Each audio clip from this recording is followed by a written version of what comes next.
در این ماه مبارک امید دارم که ما از خطا و از گناه ها دست میکشیم.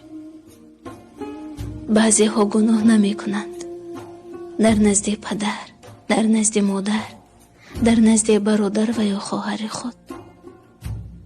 میگن شرم داریم،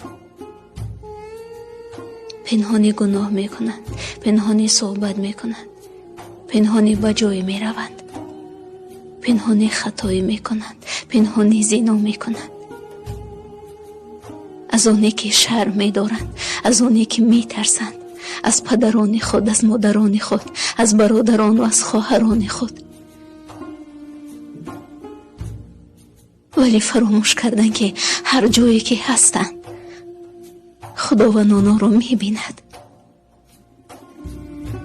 ولی از خدا شرم نمیدارند. افسوس.